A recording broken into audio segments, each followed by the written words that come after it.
Assalamualaikum warahmatullahi wabarakatuh.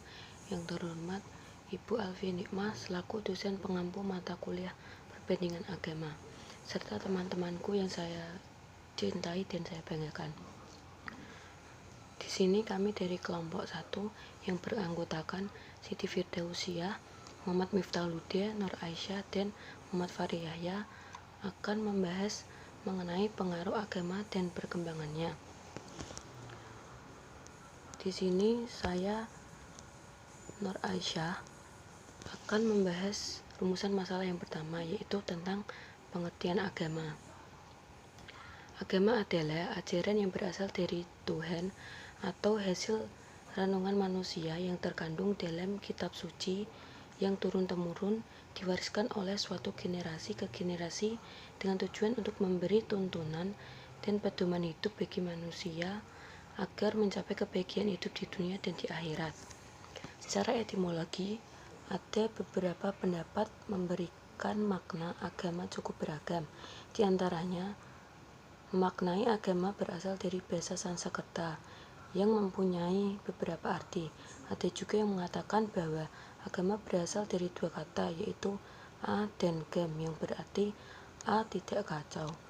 Ada juga yang mengartikan a sebagai tidak, sedangkan gam pergi, berarti tidak pergi, tetap di tempat, turun-temurun. Agama juga didefinisikan dengan kata religi yang berasal dari bahasa Latin yang sering diejek dengan kata religi. Secara terminologis, Heru Nasution memberikan definisi-definisi tentang agama sebagai berikut. Yang pertama, pengakuan adanya hubungan manusia dengan kekuatan gaib yang harus dipatuhi. Yang kedua, pengakuan terhadap adanya kekuatan gaib yang menguasai manusia. Yang ketiga, mengikat diri pada suatu bentuk hidup yang mengandung pengakuan pada suatu sumber yang berada di luar diri manusia dan yang mempengaruhi perbuatan manusia. Yang keempat, suatu sistem tingkah laku yang berasal dari kekuatan gaib. Yang kelima, kepercayaan kepada suatu kekuatan gaib yang menimbulkan cara hidup tertentu. Yang keenam, pengakuan terhadap adanya kewajiban-kewajiban yang diyakini bersumber dari suatu kekuatan gaib. Yang ketujuh, pemujaan terhadap kekuatan gaib yang timbul dari perasaan lemah dan perasaan takut terhadap kekuatan misterius yang terdapat pada alam sekitar manusia. Yang terakhir, ajaran-ajaran yang diwahyukan Tuhan kepada manusia melalui seorang Rasul. Menurut Profesor Dr. Haji Mukti Ali mengatakan bahwa agama adalah kepercayaan akan adanya Tuhan yang Maha Esa dan pengaruh yang diwahyukan kepada utusan-utusannya untuk kebahagiaan hidup di dunia dan di akhirat. Selanjutnya, agama juga didefinisikan sebagai suatu keyakinan kepada sesuatu yang tidak terbatas.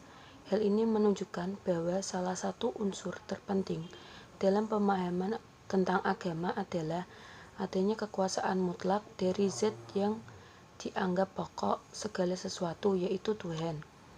Dalam konsep ini, agama identik dengan pemahaman bahwa manusia memiliki keterbatasan dalam segala hal. Karena itu, agama merupakan sebagai sentral dari segala sesuatu tersebut untuk dikembalikan dan diserahkan segala urusan. Kadar penyerahan segala urusan ini memiliki tingkat yang berbeda bagi agama tertentu dan aliran tertentu. Untuk materi yang selanjutnya tentang pengaruh agama dalam kehidupan masyarakat akan disampaikan oleh Saudara Miftahuluddin. Kepada Saudara Miftahuluddin, waktu dan tempat saya persilakan. Ya, terima kasih untuk materi yang pertama. Di sini saya akan melanjutkan materi yang kedua, yaitu mengenai pengaruh agama dalam kehidupan masyarakat. Dalam setiap umat atau masyarakat yang hidup atau menjalankan sesuai agama masing-masing, maka dengan sendirinya akan menimbulkan kerukunan, persaudaraan, kedamaian, dan bahkan kenyamanan dalam berkehidupan bermasyarakat.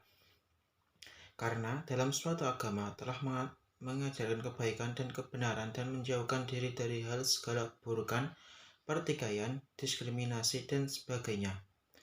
Hidup beragama tampak pada sikap dan cara perwujudan sikap hidup beragama seseorang yang mampu menerima sesama yang beragama apapun sebagai hamba Allah Subhanahu wa Ta'ala, karena keyakinan bahwa Allah Subhanahu wa Ta'ala Maha Pengasih lagi Maha Penyayang, mengasihi setiap manusia dan seluruh umat manusia tanpa diskriminasi, maka dia pun wajib dan tak punya pilihan lain selain mengasihi sesamanya tanpa adanya diskriminasi, baik berdasarkan agama, budaya, etnik, profesi, atau kepentingan tertentu yang berada.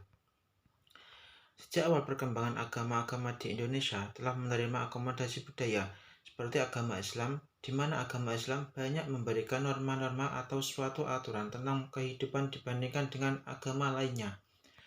Di dalam Islam, terdapat dua tradisi besar yang sangat berpengaruh di masyarakat, yaitu tradisi besar dan tradisi kecil. Tradisi besar Islam adalah doktrin-doktrin original Islam yang permanen atau suatu interpretasi yang melekat pada ajaran besar, seperti dandangan, bulusan, dan lain-lain. Tradisi ini sering disebut sebagai senter atau pusat, sedangkan tradisi kecil Islam atau local Islamic tradition merupakan kawasan-kawasan yang berada di bawah pengaruh Islam atau Great Tradition. Tradisi lokal adalah suatu unsur yang meliputi konsep atau norma, karya-karya yang dihasilkan masyarakat, aktivitas serta tindakan manusia dan karya yang dihasilkan masyarakat. Dalam pengaruh budaya agama sangat berpengaruh terhadap masyarakat, seperti menjadi suatu hubungan pedoman antar manusia atau kelompoknya yang menjadikannya lebih harmonis. Yang kedua, menjadikan wadah untuk menyalurkan perasaan dan kemampuan yang lain. 3. Pengatur agar manusia dapat mengerti bagaimana seharusnya bertindak. 4. Petunjuk bagaimana masyarakat harus bertindak dan berperilaku di dalam pergaulan sesuai syariat. 5. Sebagai petunjuk tentang bagaimana harus bertindak dan berperilaku. Kebudayaan tampil sebagai perantara yang terus-menerus berpengaruh pada masyarakat selanjutnya atau dipelihara oleh generasi selanjutnya. Agama menjadi membudaya atau membumikan di tengah-tengah masyarakat dengan melalui suatu pemahaman masyarakat terhadap kebudayaan tersebut. Seseorang akan dapat mengamalkan ajaran suatu agama, misalnya saja seseorang menjumpai kebudayaan berpakaian, bergaul, bermasyarakat, dan lainnya. Dengan ini, agama ikut berintegrasi dalam pakaian model hijab atau pakaian. Sebaliknya, tanpa adanya suatu unsur budaya, maka agama akan lebih sulit dilihat masyarakat dengan jelas. Hubungan agama dan kebudayaan dalam konteks budaya Indonesia terdiri dari 5 lapisan. Lapisan yang pertama adalah agama pribumi, yang memiliki kebudayaan kental yang berkaitan dengan penyembahan roh nenek moyang, atau penyembahan roh dewa-dewa suku. Dari agama pribumi bangsa Indonesia mewarisi kesenian dan estetika yang tinggi, serta berpengaruh pada nilai-nilai kekeluargaan yang sangat luhur. Untuk lapisan yang kedua yaitu Hinduisme, yang menekankan pembebasan rohani agar bersatu dengan Brahman. Maka akan adanya solidaritas mencari pembebasan bersama dari penindakan sosial untuk menuju suatu kesejahteraan.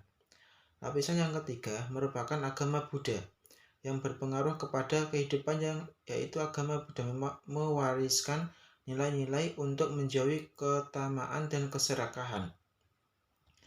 Untuk lapisan yang keempat adalah agama Islam yang membawa arah lebih baik, melakukan tata tertib kehidupan melalui syariah, menjadi lebih taat untuk mendekatkan diri kepada Allah. Sedangkan untuk lapisan yang terakhir atau lapisan yang kelima yaitu agama Kristen, baik Katolik maupun Protestan. Agama ini menekankan nilai kasih dalam hubungan antar manusia. Agama dalam kehidupan manusia mempunyai pengaruh yang sangat besar. Jaga Derajat menyebutkan ada 3 fungsi agama terhadap mereka yang meyakini kebenarannya, yaitu yang pertama memberikan bimbingan dalam hidup, yang kedua menolong dalam menghadapi kesukaran, ketiga yaitu menenteramkan batin. Sekian dan terima kasih materi dari saya. Selanjutnya akan disampaikan oleh Saudari Siti Firdausiah. Waktu dan tempat saya persilahkan. Baik, terima kasih. Selanjutnya saya akan menjelaskan perkembangan agama-agama di Indonesia. Yang pertama yaitu Islam. Menurut Profesor Haidar, bahwa agama Islam masuk ke Indonesia tidak dalam waktu bersamaan.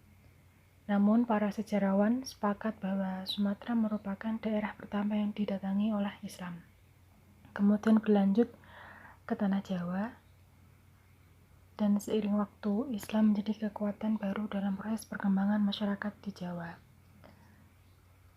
Masuk dan berkembangnya agama Islam ke daerah Nusantara dimulai dari daerah Sumatera yaitu Barus, Aceh, dan Pasai pada abad ke-12 sampai dengan abad ke-14 dan berkembang pesat pada abad ke-15 sampai dengan abad ke-16 Masehi.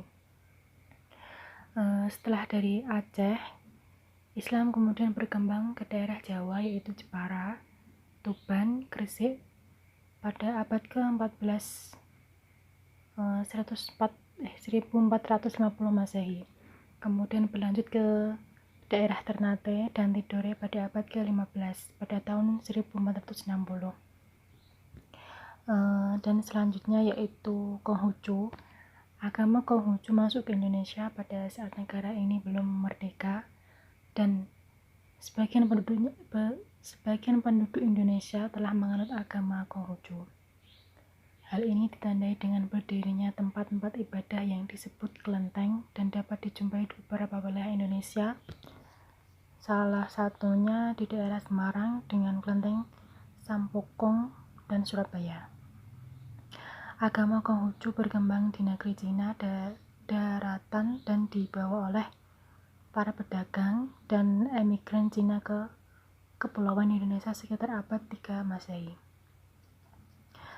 Kemudian pada tahun 1967, Soekarno digantikan oleh Soeharto yang menandai era Orde Baru di bawah pimpinan Soeharto. Undang-undang anti-Cina diberlakukan demi keuntungan pihak tertentu, terutama dengan peristiwa G30 SPKI yang diklaim telah didukung Cina.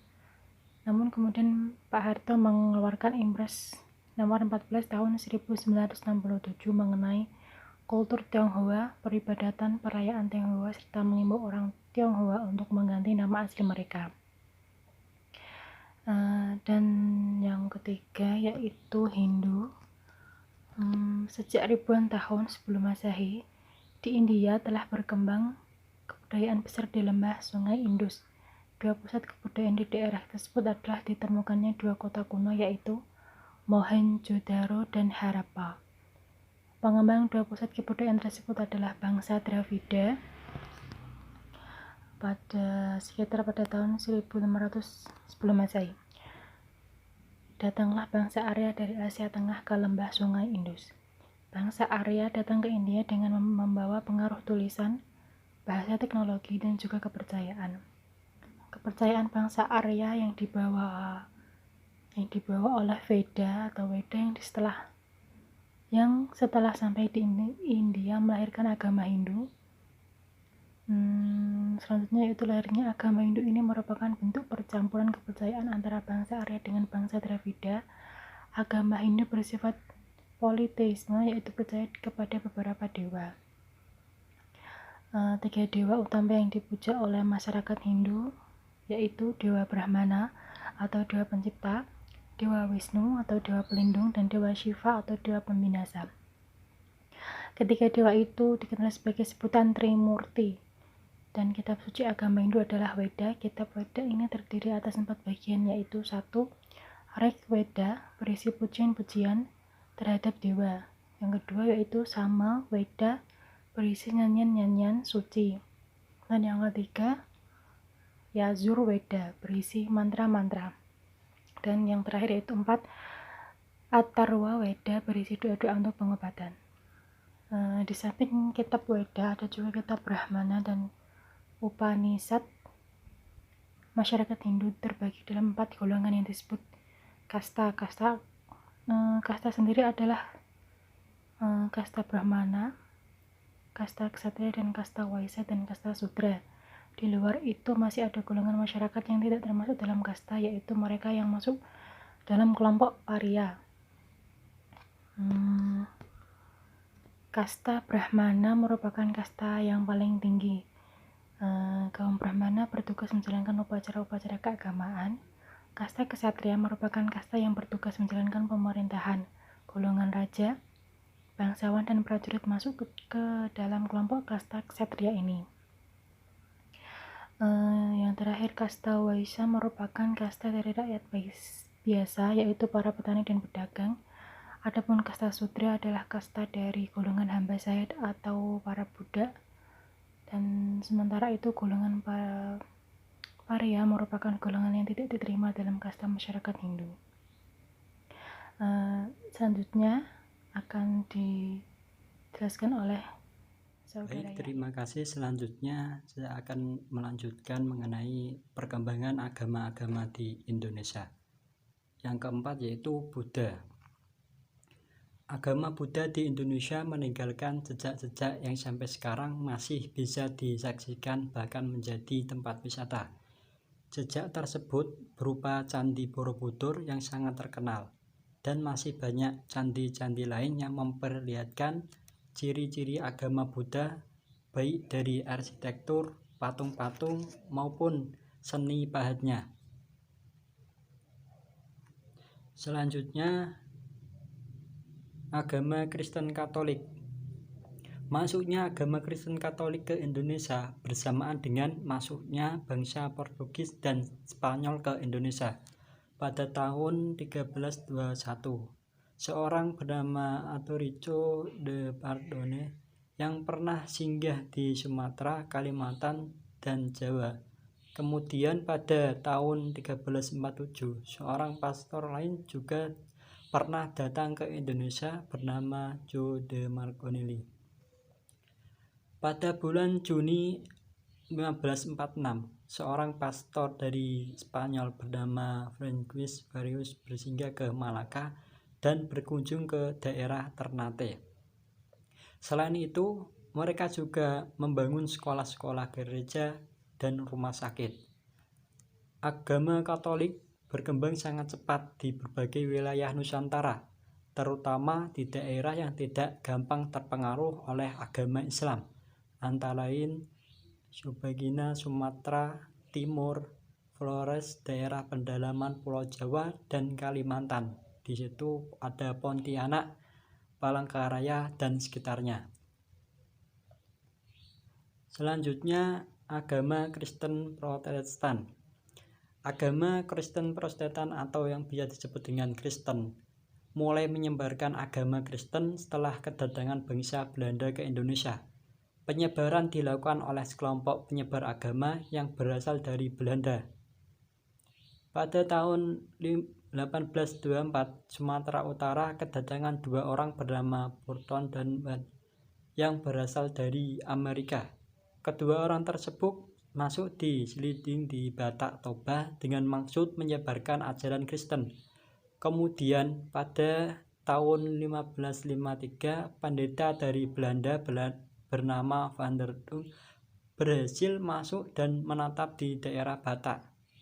Pada tahun 1861 ada dua orang asing yang berhasil masuk ke wilayah Indonesia, yaitu dari Belanda dan Jerman yang bernama dan Manson.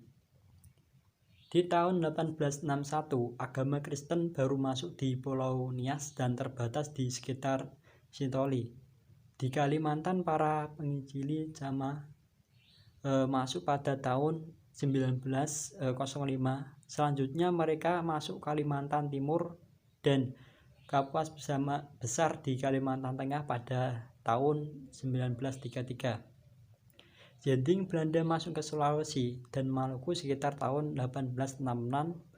Di tahun sama mereka masuk ke Halmahera, kemudian 2 tahun lagi mereka masuk ke Minahasa, dan terakhir mereka masuk pada tahun 1879. Kemudian pada 1891 dua orang ahli bahasa dari perkumpulan gereja Belanda bernama Gordon and Andy masuk ke Gorontalo dan Krui pindah ke Poso pada tahun 1892.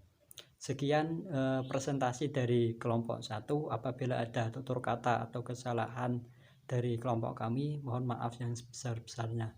Wassalamualaikum warahmatullahi wabarakatuh.